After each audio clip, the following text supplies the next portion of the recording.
نحمده ونصلي على رسوله الكريم أما بعد أعوذ بالله من الشيطان الرجيم بسم الله الرحمن الرحيم وأنكحوا الأيام منكم والصالحين من عبادكم وإمائكم إن يكونوا فقراء يغنهم الله من فضله والله واسع عليم وَلْيَسْتَعْفِفِ الَّذِينَ لَا يَجِدُونَ نِكَاحًا حَتَّى يُغْنِهُمُ اللَّهُ مِنْ فَضْلِهِ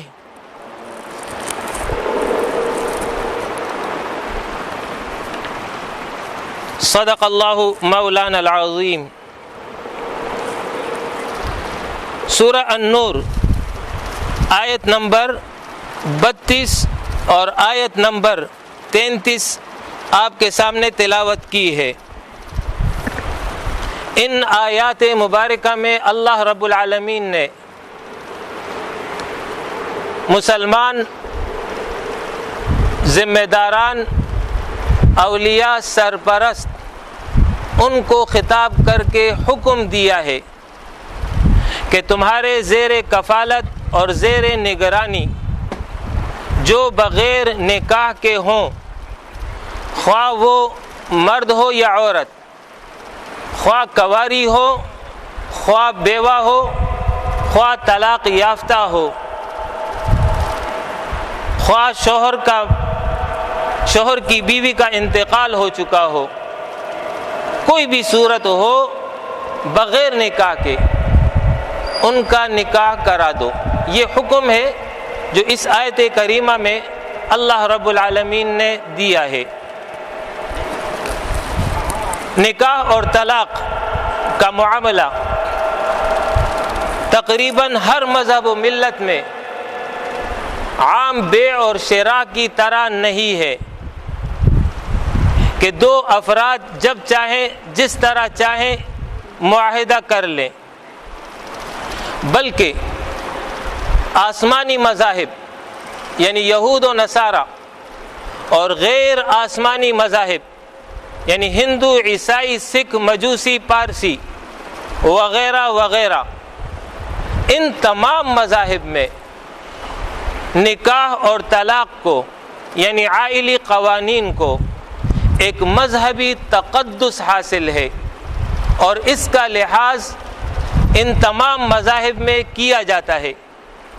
صرف دہریہ جو منکرین خدا ہیں، جو اللہ کے وجود کے قائل نہیں ہیں، ان کے نزدیک یہ نکاح باہمی معاہدہ ہے، جیسے ایک کاروبار ہوتا ہے بے اور شراء، اس طرح کا یہ ایک معاہدہ ہے، جب چاہیں جیسا چاہیں کر لیں۔ اس حوالے سے کوئی قانون ان کے نزدیک نہیں ہے۔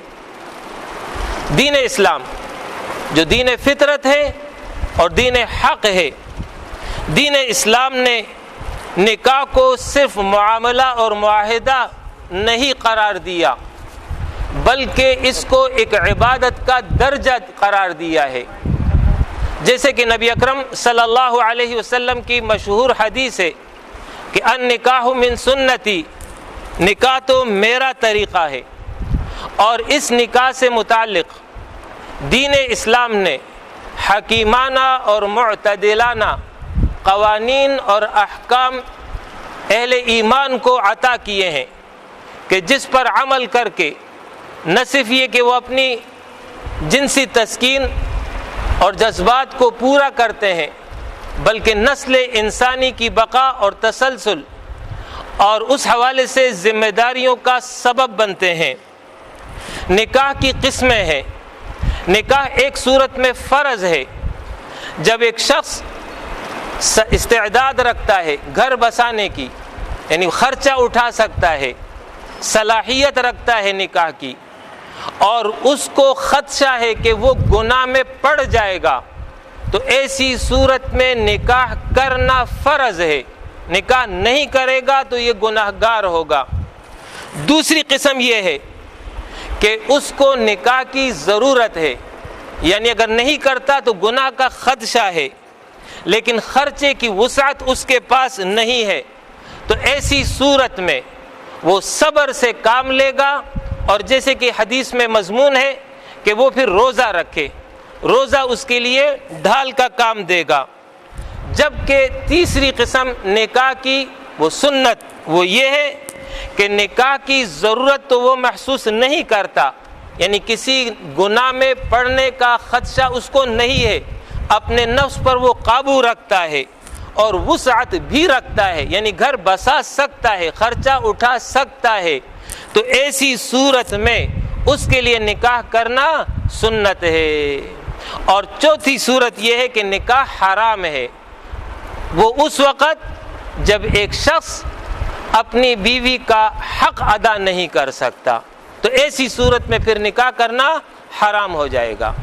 یہاں پر اللہ رب العالمین اہل ایمان میں جو ذمہ دار ہیں ان کو خطاب فرما رہا ہے، وَأَنْكِحُوا الْأَيَامَ مِنْكُمْ، تم میں جو بھی بغیر نکاح کے ہوں، جیسے تفصیل میں نے آپ کو بتا دی، لڑکا لڑکی خواہ شروع سے شادی ہی نہیں کی ہے، شادی ہو گئی مگر عورت بیوہ ہو گئی، یعنی شوہر مر گیا، عورت کو طلاق مل گئی، یا عورت نے خلع لے لی، یا اس مرد کی بیوی کا انتقال ہو گیا، یا اس نے اپنی بیوی کو طلاق دے دی اور پھر وہ اکیلا ہو گیا، یہ تمام شکلیں ایامہ میں شامل ہیں۔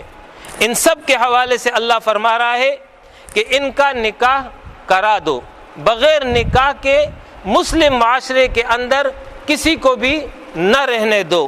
اسی طریقے سے پرانے زمانے میں چونکہ غلام ہوتے تھے تو ان کے سرپرستوں کو بھی خطاب کیا، وَالصَّالِحِينَ مِنْ عِبَادِكُمْ وَإِمَائِكُمْ، کہ جو تمہارے لونڈے اور لونڈیاں یعنی غلام اور کنیز وہ نکاح کی صلاحیت رکھتے ہوں یا صالحین ہو، نیک سیرت ہو، نیک چلن ہو، تو وہ چاہتے ہوں کہ وہ نکاح کریں، تو فرمایا کہ ان کا نکاح کرا دو۔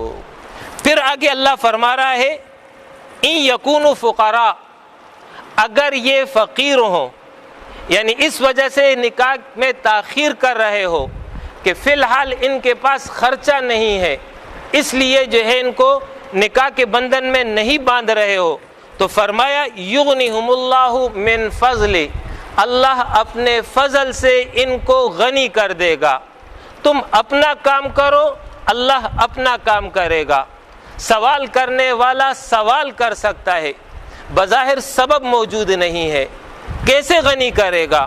جواب دیا واللہ واسع علیم، اللہ وسعت والا ہے، اس کے خزانوں میں کمی نہیں ہے، علیم سب کچھ کا جاننے والا ہے، لہذا وہ جب چاہے گا جس کو چاہے گا وہ جو ہے مال عطا کر دے گا۔ تم اپنا کام کرو، اللہ اپنا کام کرے گا۔ یہ تو وہ آیت کا ترجمہ اور اس کی مختصر سی تشریح ہے جو میں نے آپ کے سامنے بیان کر دی۔ یاد رکھیے جو والدین ہیں سرپرست ہیں اپنے بچوں کے، ان پر لازم ہے کہ جب بچہ بالغ ہو جائے، گھر بسا سکتا ہو، تو پھر نکاح میں تاخیر نہ ہونی چاہیے۔ ہمارے ہاں غلط ٹرینڈ چل پڑا ہے، غلط طریقہ کار چل پڑا ہے۔ بچوں کی تعلیم بہت ضروری ہے، اس میں کوئی شک نہیں ہے، لیکن تعلیم کی وجہ سے نکاح کو مؤخر کرنا درست نہیں ہے۔ اس کی وجہ سے معاشرے کے اندر فساد اور بگاڑ پیدا ہوگا۔ ہمارے ہاں طریقہ یہ رائج ہو گیا ہے، 25 سال تو کم سے کم میں بتا رہا ہوں، ورنہ 30 سال 32 سال 33 سال 35 سال میں جا کر کے لڑکے کا نکاح کرتے ہیں، اور اسی حساب سے پھر لڑکی تلاش کرتے ہیں، تو 26 سال 28 سال 30 سال اس خاتون کی عمر ہوتی ہے جس کے ساتھ نکاح ہو رہا ہوتا ہے۔ یہ بہت تاخیر ہے نکاح کے حوالے سے۔ 2 احادیث ہیں جس کو صاحب مشکات نے نقل کیا، سندن ضعیف ہے لیکن اس کا مضمون انتہائی اہمیت کا حامل ہے۔ ایک میں تو مضمون یہ ہے کہ لڑکا بالغ ہو گیا اور اس کے والد نے اس کا نکاح نہیں کیا اور وہ کسی گناہ میں پڑ گیا تو والد اس گناہ کا ذمہ دار ہوگا۔ اور دوسری میں بچی کا ذکر کیا کہ بچی 12 سال کی عمر کو پہنچ گئی اور اس کا نکاح نہیں کیا اور وہ کسی گناہ میں پڑ گئی، فرمایا کہ باپ اس کا ذمہ دار ہوگا۔ لہٰذا میری یہ گزارش ہے کہ اپنے بچوں پر رحم کھائیں، اور جب وہ نکاح کر سکتے ہو، گھر بسا سکتے ہو، تعلیم جاری رکھیں، کوئی مسئلہ نہیں ہے، لیکن گھر ضرور بسا دیں۔ زیادہ سے زیادہ عمر 25 سال سے آگے تاخیر نہ کروائیں کہ 27، 28 اور 30 اور 32، بلکہ کوشش کریں کہ اس سے پہلے نکاح ہو جائے۔ ہمارے ہاں جو اوسطاً عمر چل رہی ہے 70 سال، 65 سال، 72 سال، 75 سال، اب ایک بچے کا نکاح 35 سال کی عمر میں ہوا، 38 سال کی عمر میں اس کو اللہ پاک نے بیٹا دیا، ٹھیک ہے، اب گویا کہ شادی کے 3 سال کے بعد اس کو بیٹا مل گیا، ادھر باپ کی عمر کیا ہوگی؟ 60 سال، 70 سال۔ اب یہ بچہ جب تھوڑا چلنے پھرنے کے قابل ہوگا تو دادا جو ہے وہ دنیا سے چلا جائے گا۔ لہٰذا کوشش یہ کریں کہ جلد از جلد نکاح کریں تاکہ اپنی نسل کو اور آنے والی نسل کو دیکھ سکیں، اس کی تربیت کر سکیں۔ تو لہٰذا تاخیر نکاح جو ہے یہ درست نہیں ہے۔ یہ مسئلہ ہے جو یہاں بیان ہوا۔ اس حوالے سے احادیث میں نبی اکرم صلی اللہ علیہ وسلم فرما رہے ہیں، لڑکا یا اس کا سرپرست اگر وہ شادی کر رہا ہے تو اس کے لیے معیار نکاح فرمایا کہ عورت سے 4 چیزوں میں دیکھا جاتا ہے کہ اس معیار پر کون کون آ رہا ہے۔ نمبر 1 مال، نمبر 2 اس کا حسب و نسب، نمبر 3 اس کا حسن و جمال، نمبر 4 اس کی دینداری۔ یہ جو ہے لڑکے کو بولا جا رہا ہے یا اس کے سرپرست کو بولا جا رہا ہے کہ لڑکی میں یہ 4 چیزیں دیکھی جاتی ہیں۔ آپ صلی اللہ علیہ وسلم نے فرمایا تم دینداری کو ترجیح دو، یعنی کسی لڑکی کا جب انتخاب کرو تو اس میں سب سے پہلے دینداری کو دیکھو، باقی چیزیں بعد میں ہوں۔ اسی طریقے سے دوسری حدیث میں آپ صلی اللہ علیہ وسلم نے فرمایا دنیا مکمل طور پر متاع ہے، متاع یعنی عارضی فائدے کی شے، وقتی فائدے کی شے، اور بہترین متاع دنیا نیک بیوی ہے۔ لہٰذا جب بھی نکاح کرو تو نیک خاتون کا انتخاب کرو۔ یہ تو لڑکے کو اور اس کے سرپرست کو آپ صلی اللہ علیہ وسلم کی تعلیم ہے۔ دوسری طرف لڑکی اور اس کے سرپرست، اس کے حوالے سے آپ صلی اللہ علیہ وسلم فرما رہے ہیں جب تمہارے پاس کسی ایسے شخص کا پیغام نکاح آ جائے جس کے دین اور اخلاق اور عادات تمہیں پسند ہو تو فرمایا اس بچی کا رشتہ دے دو، اگر ایسا نہیں کرو گے تو پھر زمین میں فتنہ اور بڑا فساد ہوگا۔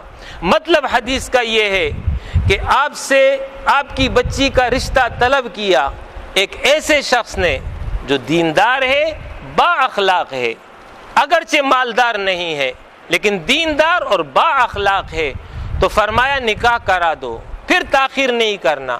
اگر تاخیر کرو گے تو فرمایا زمین میں فساد اور بگاڑ پھیلے گا۔ مطلب یہ ہے کہ بچیاں بغیر نکاح کے رہیں گی اور آپ اپنے معیار کے مطابق رشتے تلاش کریں گے اور اس معیار کا رشتہ نہیں ملے گا، بچوں کی عمریں جو ہے آور ہوتی چلی جائیں گی، اس کے نتیجے میں پھر معاشرے کے اندر فساد اور بگاڑ پھیلے گا۔ دوسری آیت میں اللہ پاک فرما رہا ہے وَلْيَسْتَعْفِفِ الَّذِينَ لَا يَجِدُونَ نِكَاحًا، اور چاہیے کہ جو لوگ نکاح کا سامان نہیں پاتے، یعنی گھر کا خرچہ نہیں اٹھا سکتے، تو انہیں زنا وغیرہ سے بچنا چاہیے، حتیٰ یغنیہم اللہ من فضلی، تاکہ کہ اللہ انہیں اپنے فضل سے غنی کر دیں۔ مطلب حدیث کا یہ مطلب قرآن کی آیت کا یہ ہے کہ ایک شخص نکاح کی ضرورت رکھتا ہے لیکن اس کے پاس خرچہ نہیں ہے، ایک دوسرا یہ کہ وہ ایک ایسے علاقے میں رہتا ہے وہاں کوئی عورت اس کو نہیں ملتی مسلمان جس سے وہ نکاح کر لے، تو پھر کیا کرے؟ تو فرمائے کہ وَلْيَسْتَعْفِفْ، وہ اپنے عفت اور پاک دامنی کا خیال رکھے گا۔ کس طرح رکھے گا؟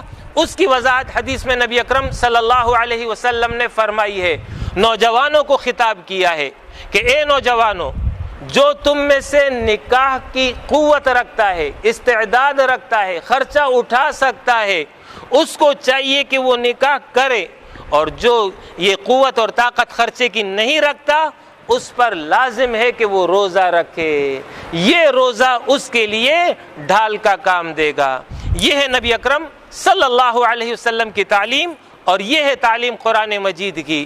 ان پر اگر عمل کیا جائے گا تو معاشرے سے فساد اور بگاڑ ختم ہوگا، اور اگر یہ نہیں ہوگا تو پھر معاشرے کے اندر فساد اور بگاڑ پھیلے گا، اور وہ آج آپ کے سامنے ہے کہ اس وقت جو ہے گھروں کے اندر ہمارے ہاں یہ فتنے پہنچ گئے ہیں، ٹی وی کے ذریعے، کیبل کے ذریعے، فیس بک کے ذریعے اور باقی چیزوں کے ذریعے، اور اس کی وجہ سے فساد پھیلتا جا رہا ہے۔ لہٰذا ضرورت اس بات کی ہے کہ اس فساد سے بچنے کے لیے بچوں کا بر وقت نکاح کیا جائے۔ یہ تو وہ بنیادی تعلیم تھی جو ان آیات اور احادیث کے ذریعے واضح کی۔ چند مسائل بتا دیتا ہوں۔ نکاح میں 2 ارکان ہیں، ایجاب، قبول۔ ایجاب جو ہے وہ لڑکی یا اس کے سرپرست کی طرف سے ہوگا۔ ہمارے ہاں چونکہ ہمارا کلچر یہ ہے کہ خاتون دلہن سامنے نہیں آتی ہے، اس کا وکیل ہونا ضروری ہے، تو طریقہ یہ ہوگا کہ وکیل دلہن کے پاس جائے گا، دلہن سے یہ کہے گا کہ میں تمہارے نکاح اور مہر کا وکیل بن رہا ہوں، اور اگر صراحت سے بات کرنا چاہ رہا ہے تو اس طرح کرے گا کہ مثال کے طور پر زید ہے، اس کے ساتھ نکاح باندھ رہا ہے اور 50,000 روپے مہر مقرر ہو رہا ہے، تو اس طرح دلہن سے کہے گا کہ میں زید بن فلان کے ساتھ تمہارے نکاح بعوض 50,000 مہر کے لیے وکیل مقرر ہوا ہوں یا ہو رہا ہوں۔ ہو رہا ہوں جو باپ ہوگا وہ کہے گا، اور ہوا ہوں جو باپ کی طرف سے کوئی اور جائے تو وہ یہ الفاظ ادا کرے کہ میں وکیل بن رہا ہوں، آیا میری وکالت تمہیں منظور ہے نکاح اور مہر کے لیے؟ تو پھر دلہن اگر وہ باقرہ ہے، یعنی پہلی مرتبہ اس کا نکاح ہو رہا ہے، تو باپ پوچھ رہا ہے یا باپ کی طرف سے نمائندہ پوچھ رہا ہے، تو دلہن خاموش رہ جائے، یہ اس کی رضامندی ہے۔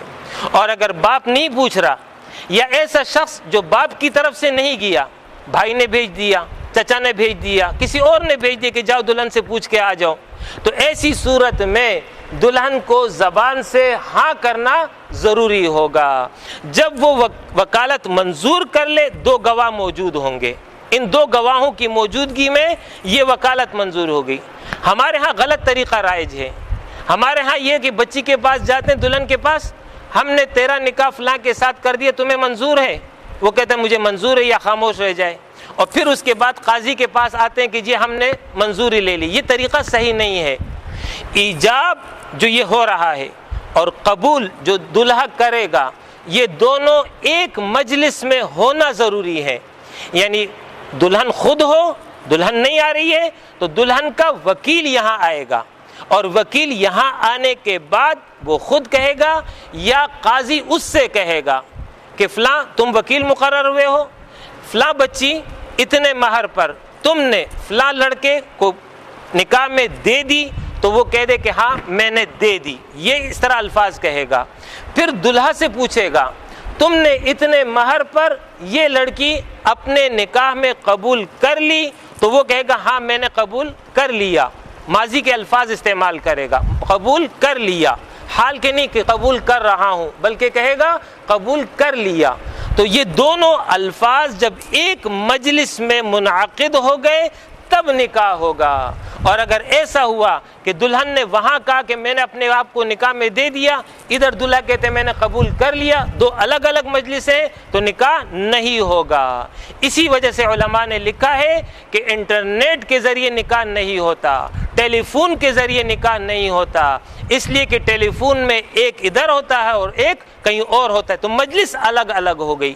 لہٰذا دونوں کی مجلس ایک ہونا چاہیے، یا تو دلہا دلہن دونوں موجود ہو، یا دلہن کا وکیل اور دلہا موجود ہو، اور اگر دلہا بھی نہیں ہے پھر دلہا کا وکیل موجود ہو جو اس کے لیے قبول کرے، تب جا کر کے یہ نکاح پورا ہوگا۔ تو نکاح کے یہی 2 ارکان ہیں، ایجاب اور قبول، جبکہ نکاح کے لیے شرط یہ ہے کہ کم از کم 2 گواہ موجود ہوں۔ بغیر گواہ کے اگر نکاح کیا گیا تو نکاح نہیں ہوگا۔ تو 2 گواہوں کا کم سے کم ہونا یہ جو ہے شرط ہے۔ اور اسی طریقے سے نکاح کا عام اعلان کرنا یہ مسنون طریقہ ہے، اور نکاح کے بعد مہر واجب ہو جائے گا۔ انشاءاللہ تعالیٰ اس کی تفصیل پھر آگے بتاؤں گا کہ مہر واجب ہوگا تو کیسے واجب ہوگا اور اس کی کیا تفصیلات ہیں۔ تو یہ وہ لازمی شرائط ہیں۔ البتہ خطبہ نکاح سے قبل جو خطبہ نکاح ہوتا ہے، یہ خطبہ نکاح مسنون ہے۔ اور یہ بھی سمجھ لیجئے کہ یہ خطبہ، اس کے شروع میں 3 آیات پڑھی جاتی ہیں اور بعد میں 2 احادیث پڑھی جاتی ہیں۔ شروع کی جو 3 آیات ہیں یہ نبی اکرم صلی اللہ علیہ وسلم نے صحابہ کو بتائی ہے کہ اپنی جو بھی حاجت ہو اس میں اس کو بیان کرو۔ تو چاہے نکاح کی تقریب ہو، چاہے بیع و شراء یعنی کاروبار کے حوالے سے کوئی تقریب منعقد ہو رہی ہو، یا کسی بھی نوعیت کی کوئی تقریب ہو، تو اس کے آغاز میں ان 3 آیات سے خطبہ پڑھنا مسنون ہے۔ یعنی یہ صرف نکاح کے ساتھ متعین نہیں ہے، بلکہ اس کا اطلاق ہر قسم کے اجتماعات میں کیا جا سکتا ہے۔ البتہ آخر میں جو 2 احادیث پڑھی جاتی ہیں کہ النکاح من سنتی، نکاح میرا طریقہ ہے، اور فرمایا کہ جو میرے طریقے سے اعراض کرے گا اس کا مجھ سے کوئی تعلق نہیں، تو یہ آپ صلی اللہ علیہ وسلم نے خطبہ نکاح میں نہیں بیان کیا ہے، بلکہ عمومی حالت میں ان کو بیان کیا، جو بعد میں علماء کرام نے بطور تبرک جو ہے خطبے کا حصہ بنا لیا ہے۔ وآخر دعوانا ان الحمد للہ رب العالمین۔